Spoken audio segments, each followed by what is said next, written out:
quantos pacientes, eu dou muito treinamento para a equipe, né, da rede meridional. Quantos pacientes nós atendemos aqui no hospital? Aí são quantos leitos? Ah, são 130 leitos, são 120 leitos, são 40 leitos. Então, quantos pacientes nós atendemos? 40. Tipo, se são 80, 80, não. É isso vezes pelo menos 2 ou 3. Perfeito. Porque o meu paciente é o doente físico. É o doente que está ali por uma questão clínica física. Mas quando o meu pai está internado, emocionalmente eu não estou bem. É verdade. Imagina um filho dentro de uma UTI. Aí é que eu não estou bem mesmo. Então, eu não tenho só o bebê para cuidar. Eu tenho o bebê e a mãe e o pai. É o estresse do cuidador. Exatamente. Eu tenho, não é o idoso para eu cuidar, eu tenho o idoso, a esposa dele, eu tenho a idosa, o esposo dele, os filhos dele. As angústias, as incertezas. que não podem ser deixadas de lado, porque afinal de contas, a fonoaudiologia, eu sou terapeuta. É. E eu, como terapeuta, eu preciso que a família abrace a minha terapia e que o paciente abrace a minha terapia.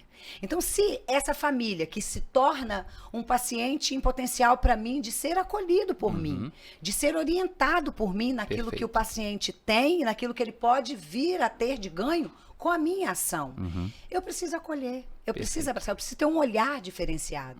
Então, a minha profissão, para mim, é o meu ministério. Eu amo o que eu faço. Maravilhoso. Eu amo receber nas postagens, quando eu posto o dia da alta de um bebê, por exemplo, eu amo a mãe falar assim, a tia G mudou a história da vida do meu filho. Tia G mudou a minha história com a amamentação. Tia G, meu filho está no TT até hoje, graças a você. Cara, é graças ao trabalho da fonoaudiologia, porque pode mais. É graças ao que Deus colocou no meu coração, porque Amém. Isso é o que me move. Que lindo.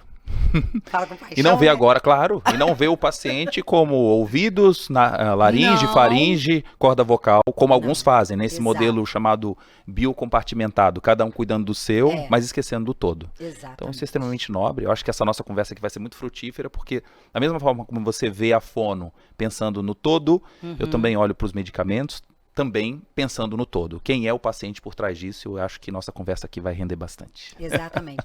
O paciente por trás disso é o que mais me move. O que o paciente apresenta para mim é o que me leva a estudar Perfeito. para apresentar resultado para ele. Sensacional.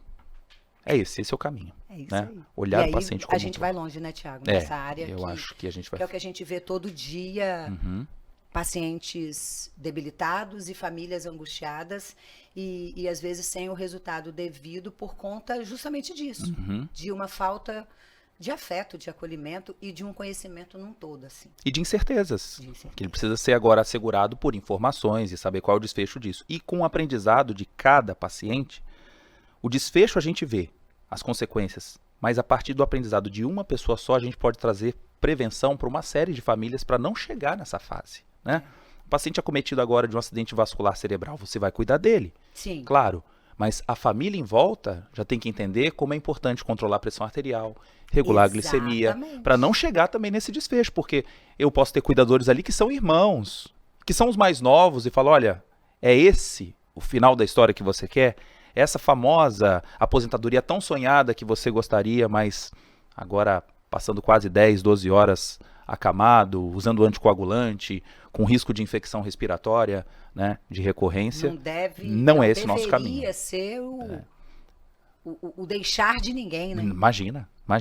Então, assim como acontece um acidente aéreo, eu aprendo com aquele erro, a gente tem que respingar isso também para os profissionais de saúde. Olha, em todo momento a gente é um educador, embora esteja cuidando de um. Mas é com esse que a gente pode trazer exemplos e fazer com que outros também não sofram. Isso é gerar qualidade de vida. Essa é uma vertente dessa educação que a gente ocupa dentro desse ambiente da área da saúde, dentro do ambiente hospitalar, que é educar o familiar, essa rede de apoio, né, do meu paciente. Mas um outro lugar também que tem essa educação Eu até estava conversando com a minha equipe outro dia de um fato que aconteceu quando eu entrei para fazer a triagem neonatal, e aí eu faço 2 triagens hoje, né? Eu faço a triagem por conta dessa paixão. Você viu que em todas as áreas que eu falei aqui, eu não disse que eu fiz uma especialização, que eu fiz uma pós-graduação em audiologia. Nunca foi algo que me movia, né? E sempre foi um braço muito forte da fonoaudiologia. A audiologia, a motricidade oral, orofacial, a voz, né?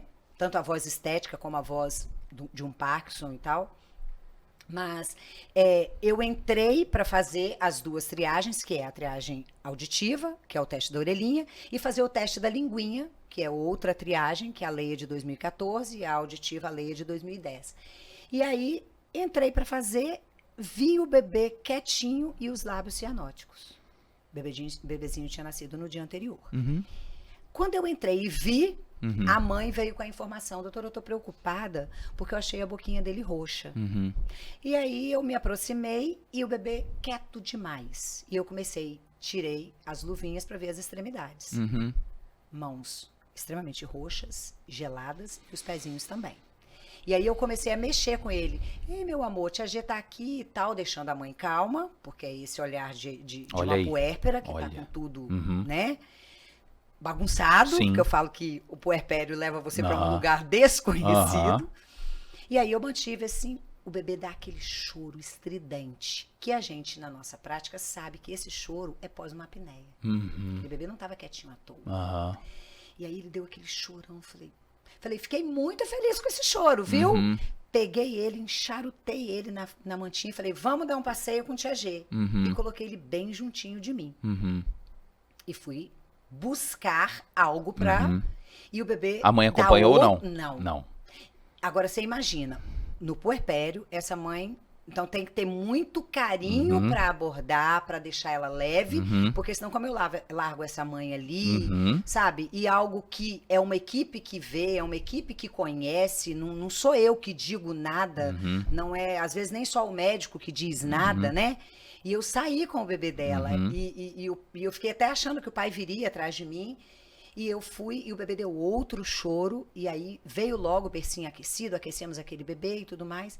E aí eu estava conversando com as meninas da enfermagem, as técnicas, as berçaristas. O quanto o olhar de quem, de fato, tem um conhecimento... precisa estar presente naquele momento ali. Então, assim, é uma educação que você leva o outro a entender que você, quando você lida com vida, você tem que estudar e não é pouco. Porque você está lidando com vida. E a vida que envolve a vida de mais alguém, que é o amor daquela pessoa, né? E aí eu falei, gente, quando eu peguei aquele bebê, eu já fiz toda uma leitura. Ele estava fazendo um momento de apneia, ele precisa ser aquecido, tem que... E assim, tudo vinha. Então... Como que você faz uma leitura de um diagnóstico possível se você não tem conhecimento? Muito bem. Então, é essa educação que você leva para o outro colega também dentro desse ambiente. Excelente, né? Exemplo. E interagindo bem com uma equipe multidisciplinar, sabendo o seu papel, em alguns momentos como um time, né? Naquela situação, você não tinha um pediatra junto, não tinha uma enfermeira e tomou a decisão correta de levar com quem pode entender melhor o que é aquela apneia. Essa é a função, então, integrativa, que eu sempre milito, né? Como professor, sempre conto isso para os meus alunos, né? Seja de farmácia, de medicina, de enfermagem, fisioterapia, nutrição, essa necessidade de andar como um corpo.